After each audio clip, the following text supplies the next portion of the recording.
All right, bang. Today is Friday. It's August 13th. Welcome to the Dog Walk presented by Barstool Sports. It's True Crime Friday. Allie, how are you?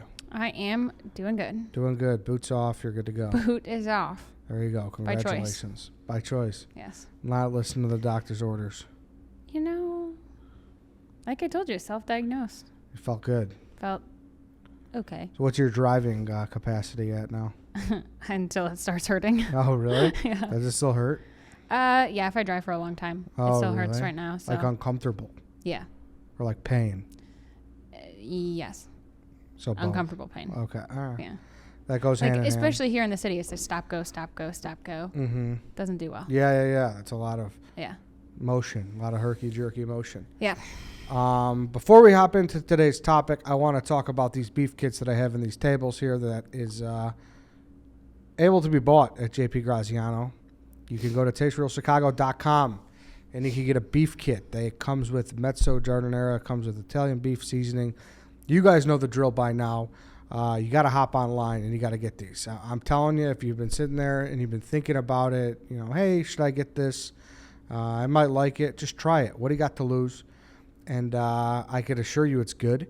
So that's a good thing too, right? If it's, JP's is always good. It's always good. You got it. You know what's up in the West Loop. You can get them, like I said, at tasterealchicago.com, or they're at a couple Home Depots now, Niles, Evanston, Elston, Kimball, Lincoln, and McCormick. You could just walk right in, buy a beef kit, walk right out with it. It's a great deal. So go do that. Also go check out that late night window. Tonight's Friday. Have a good night. Be safe. Go grab a JP Graziano sub when you're a little sauced up. And grab a beef kit. You can buy them there too. So tasterealchicago.com, JP Graziano, 901 West Randolph, heart of the West Loop. Go do it. All right, Allie, who is the topic of choice, the topic at hand? I don't know the best way to word that is. What are we doing today? All right, today we are covering John List, which is a pretty infamous case. Another listener suggestion. Do you know this one? No, I don't. I Googled the name when you told me a little bit beforehand, and he looks familiar, but I don't completely know, unless if it's one of those like last week where you like talk more about it and then I'll know. You might know it. Yeah. Okay. So this actually takes place in the 70s. John List is father to 3 children. I almost said a wife. He's a husband. He's a son, your average Joe Schmo living out in Westfield, New Jersey. He was 46 years old. Up until now, he had a pretty successful career. He was financially stable. They have a humongous house, like a 19-bedroom house. Like I said, they're living out in New Jersey. And up until this point, he's been stable, successful, happy. Now, he hits some struggles financially. He loses his job and then has a hard time finding stable work. But he's got, is used to this very success-driven life, which means he's used to the atypical lifestyle of someone who makes a decent amount of money. So they've got a huge mortgage on a huge house. They've got bills that are piling up, and this is bearing a lot of weight on him. Now, he was also not only strapped for cash, but his wife was also struggling with mental health and mental illness as well. So he kind of hits this point in life where life is smacking him from all sides, right? And this is a lot for him to bear. And he is also a very religious man. He's an active member in the community church, very religious. So he's just trying to get back on his feet, but it's not going well for him. Now, this causes him to, reach his breaking point in November of 1971. Where he was at home with his wife. His wife was in the kitchen drinking coffee. His mom was upstairs eating breakfast, actually. And he comes up behind his wife so that she doesn't see him, shoots her in the head, kills her right there in the kitchen. Now he proceeds to go upstairs where his mom is eating breakfast. He says hello to her, kisses her on the head, shoots her in the eye, goes right through her head. Now she's dead. I mean, just like that, boom and done. So this is on November 9th, 1971. We have got, this, call it psychotic break, if you will. And his wife is now dead in the house. Huge crime scene, blood everywhere. His mom is now dead upstairs. Same thing, blood everywhere. But his kids are at school. So now he's thinking, well, they can't come home and see this, right? So he takes what ends up being like a bunch of piles of clothes and rags and tries to clean up the blood that's in the kitchen because that's what they're going to come home and see first. And he tries to clean it up, but he leaves a pile of bloody rags or clothes sitting there. So he kind of just essentially rearranged it. So he's thinking to himself, all right, well, we're in too deep to stop now. There's no covering this up. So instead of, trying to cover it up from his kids, he waits until they get home. So in the middle of this, while he's waiting for his kids to get home from school, excuse me, John decides he's going to write a note to the kids' schools saying that they're going to be traveling out of state for a while to go visit some family, and so they'll be gone for several weeks. He then goes to the bank and he withdraws all his mom's savings bond. He goes and he cancels the milk delivery, the news delivery, the mail delivery, cancels everything, contacts the kids' extracurriculars and jobs and says, again, we'll be traveling for several weeks. You're not going to see them. They're not going to be around. So creating this way that nobody's going to look for them and nobody's going to see anything suspicious as far as like milk sitting on their porch for weeks and not being collected and that kind of thing. His two kids then get home. So his, I'm always, it's always like fascinating to me how these people go about and do these tasks after doing something like this. Yes. Like very much just went about his day. He stopped and ate lunch because he got hungry. And that's what he said. There's a quote from him actually saying like, someone was like, you literally just like sat down in your kitchen and ate lunch. And he was like, well, I got hungry. It was lunchtime. And it's like, it was completely so unfazed by crazy what just happened in there. Crazy. It's bizarre. Yeah. Well, sorry. His kids get home. No. His kids get home. Frederick, who is 13, and Patricia, who is 16. They come home from school, and he is there to greet them, shoots them both in the head, kills them both. Now, right when they walk in? Like, they come home. I mean, otherwise they're going to see what's ensued. Yeah. And, all hell could break loose at that point. So he's like, again, we're in too deep to stop at this point, so I got to take care of things. I got to go full throttle on this. Mm-hmm. So Frederick and Patricia are now dead. So now we've got 4 dead bodies in the house. His third son, John Jr., who was 15, didn't come home from school with them because he was playing in a soccer game after school. So he comes home a little bit after them. Same thing. Upon returning home, John shoots John Jr. also in the head. Now, John Jr. didn't die right away. He kind of started squirming or flopping like he was like having a seizure or he was trying to stay alive because he'd just been shot. And to ensure that he did die, he shot him 10 more times. So John Jr. really got the brunt of it. Mm-hmm. Now, we've got 5 dead bodies in the house now, right? What he does is he takes his wife and all his kids and he uses sleeping bags to drag them into what he called the ballroom of the house. Again, this is a ginormous house. So he drags them all into the ballroom and he lines them all up next to each other. Now his mom, he didn't drag downstairs and line her up next to each other only because she was too heavy. She was very overweight and he could not do it. Mm-hmm. So he just kind of left her upstairs to rot and whatever. Now he sits down and he writes some letters. One of them is addressed to the finder. So a letter to whoever finds these dead bodies in the house. And it was over 5 pages long. I mean, he sat and wrote a short story. And you can I looked at this letter, like the actual letter that he wrote.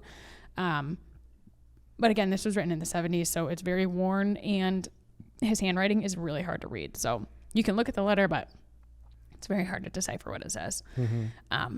Essentially, the gist of it, though, people have broken it down and kind of summarized what it said, is the weight of the world was on his shoulders. He could not provide this happy and Lavish. sustainable, lavish life anymore. So he said, if I can't provide a happy life for them, then they're better off dead. So he killed them all.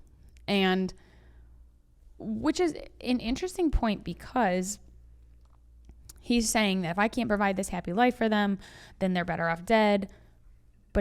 But he stays alive. Like he doesn't choose to end his life. Meaning like essentially he had plans to go, somewhere else in life, to either start fresh, get a new job, do whatever, but just did not, taking his family along with him did not fit into whatever he was thinking. Yeah, it's strange. Like he came to grips with it. Like he could have allowed them the choice to have. Right. Yeah. And he's like, oh, if they have to live on welfare, like that's no life for them, and blah, blah, blah. And like, it's just very interesting that he was so focused on, if they can't have this happy, successful life, they're better off dead. But like he himself was fine with it. Fine, and very odd. He also wrote a note to his pastor. Like I said, he was very active in the church. And he wrote to his priest claiming that his family was falling into the temptation that was all of the 70s, like the 70s temptation and sin. And he had to kill them in order to save their souls. And when he got to heaven, he would repent, and then he would go to heaven and be A-okay. So he lost it. He lost his marbles a little bit too there. A little bit. Yeah. But it was later analyzed that he had written this letter to his priest, or kind of given this excuse, because it was essentially his way of giving a religious motive or a religious explanation in order to kind of ease his mind off of what he did. He's like, I was doing this for a reason to help them and, to save them from their sins, kind of almost like excusing what he's done, like kind of taking it off him a little bit, as far as like knowing that it was wrong. So it wasn't, it's up in the air whether like this was actually his reason versus like he couldn't provide a good life for them and they were just better off dead. And he wanted to hit the reset button for himself. So John sits down, he writes these letters, he leaves these letters in the house. Four of the bodies are lined up in the ballroom. His mother's upstairs, and he takes off. He gets in his car, and just goes on the run. He drives off into oblivion. Now, this was very, very premeditated, obviously, with like canceling all the stuff and telling people they're going to be out of town and whatnot.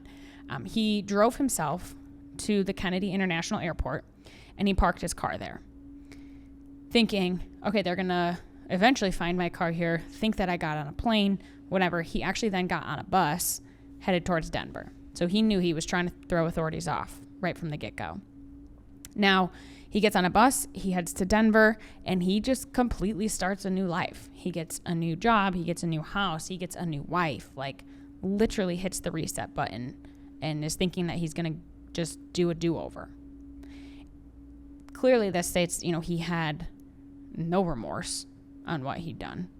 Either whether it was he, gave himself the religion excuse of, oh, I saved them, or like literally just was unfazed by it. It actually worked out for a while for him, because due to the nature of the List family, John was described as a very cold, aloof person that didn't have a lot of friends. The family was very much known to kind of keep to themselves, didn't interact with neighbors a lot, that sort of thing. So it wasn't unnormal if somebody didn't have contact or see them for a few days. Now, the bodies in the house would not be found for over a month, which is a very long time. Wow. Because of this, like, keep to themselves nature that they had going on. And neighbors had recounted that they had not seen anybody enter or leave the house in several weeks, which everybody thought was very weird, but no one thought enough of it. And it started to get weird when neighbors realized, so John essentially left all the lights on in the house, and one by one, these were burning out in the house. So they could see that lights were left on 24/7 in this house, but no one was coming or going. And one by one, they're all starting to burn out because they've been on for a month straight. So this was, again, seen as weird by the neighbors, but they weren't exactly sure what to really make of it. it pushes to getting discovered when actually Patricia's drama teacher was uneased by her lengthy absence. And he was like, something's not right here. Like, being gone for over a month out of school, like, even if you're traveling, what have you, he just thought it was very peculiar. So he decided that he was going to pay the family a visit. So he goes to their home. Now, a neighbor sees that this unknown guy gets up and shows up to the house, is peeking around the home, and they actually call the police on him because they think he's a burglar. So the police come, and the drama teacher explains to them, he's like, hey, I'm here because I'm worried about one of my students. I haven't seen her in over a month. I think something's going on. And the police are like, okay, we should probably check this out. Little did they know what they were about to walk into. I mean, yeah, a month of decomposed bodies. That had to be rough. Yeah. Like, I mean, nasty.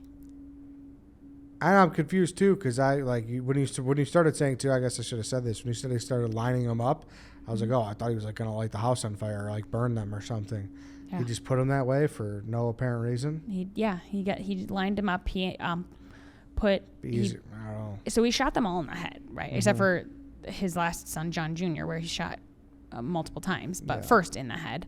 So he ended up lining them all up and putting a cloth over every one of their heads and his mom's head upstairs. So that had to mean something, like being shot in the head. Like, he didn't want them that exposed. I don't know what his plan was lining them up, but he did. So then the cops walk in.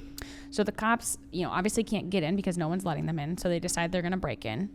They break in and they're immediately hit with this foul smell. I mean, these are 5 dead bodies that have been sitting there for a month. Now, they also, when they break in, they're hit with this foul smell, but they're also like greeted by this really loud, like, organ music playing over the house. And they're like, this is so odd. What's going on? So they start making their way to where the music is coming from, and they find the bodies in the ballroom. Again, all lined up. Each had a cloth over their face, clearly deceased and decomposing. They then, again, so they come across this scene, and then they again try and find, where's this music coming from? So they are searching the house. They go upstairs. They find John List's mother, also deceased, with a cloth over her face as well. They look at some other stuff in the home as far as the letters that were written, the pile of bloody clothes or cloths that are in the kitchen with the cleanup effort. It's clear as day. There is no question about it. John List is the one who's responsible for these, but he's nowhere to be found.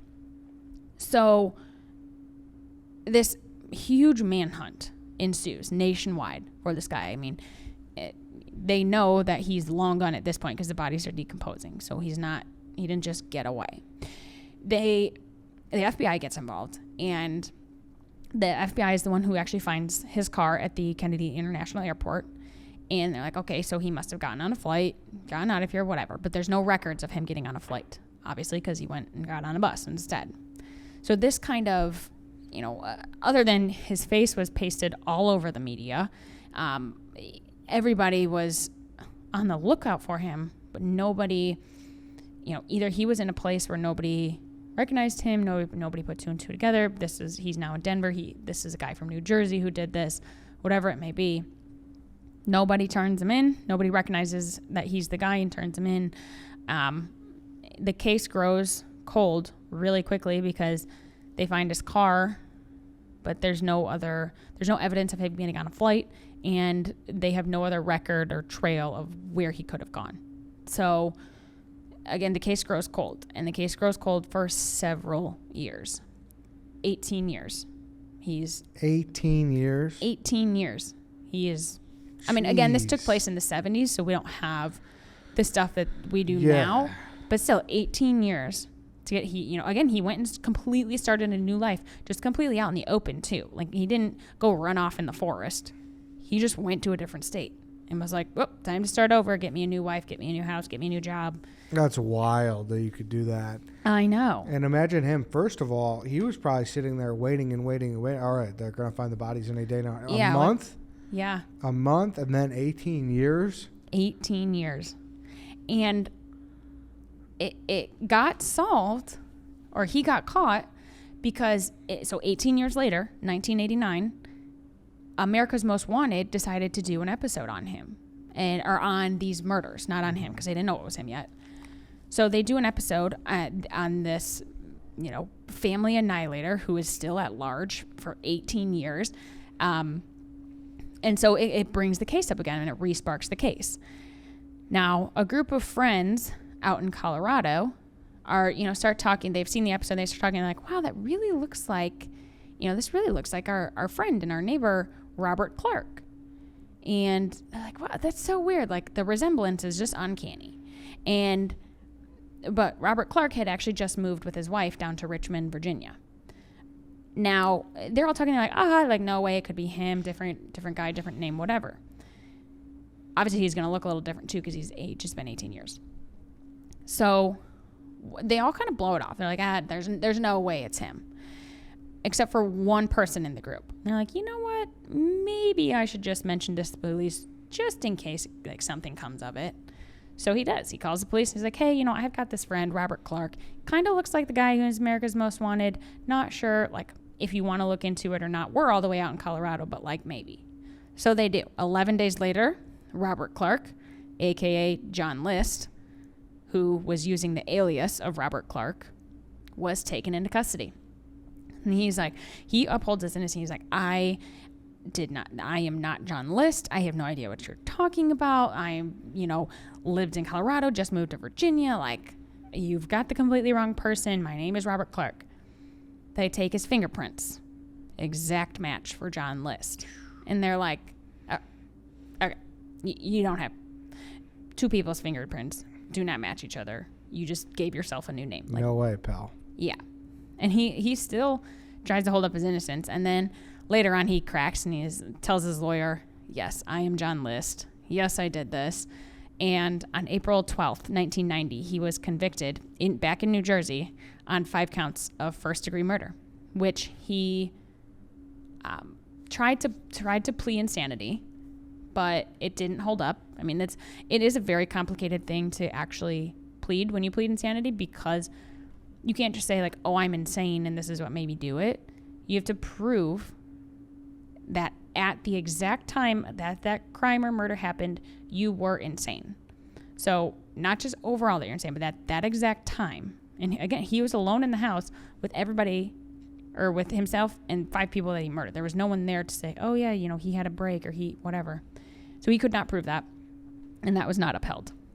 Now, he was sentenced in May of 1990 to 5 life terms in prison, never again to see the free world. So he is, he's actually dead now, but to my best knowledge. Yeah, he is dead. Yeah. I just looked it up. He, he would never see the world again. Now, List actually admitted, when they were talking to him, that he had approached his family members, all of them when he shot them, because he shot them all in the back of the head, except for his mom. He approached them all from behind so that they would not see what was coming until it was too late. So he didn't want to, like, scare them and threaten them, be this, like, big bad mean guy. He just, like, literally wanted to get it done and over with, wanted to kill them, have it be done, not have them, quick and painless kind of thing. Except for his mom. I mean, he shot her through the eye.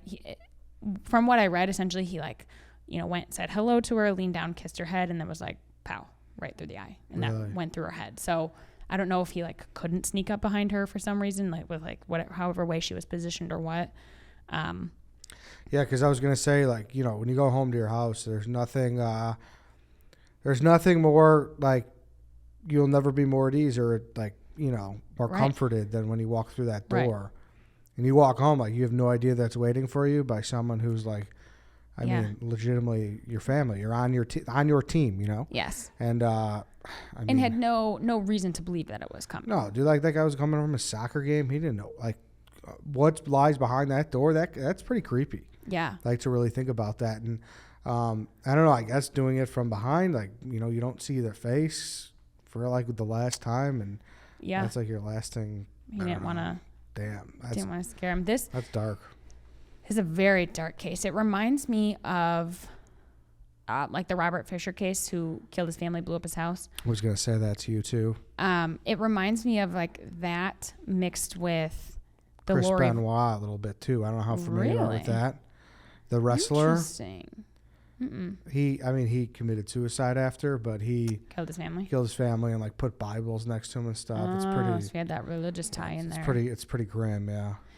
Yeah. Have you heard of Clearly. the Lori Vallow, like Chad Daybell case? It's I'm not. very, very recent, like within the past year. It's currently on, like trials are going right Really? now.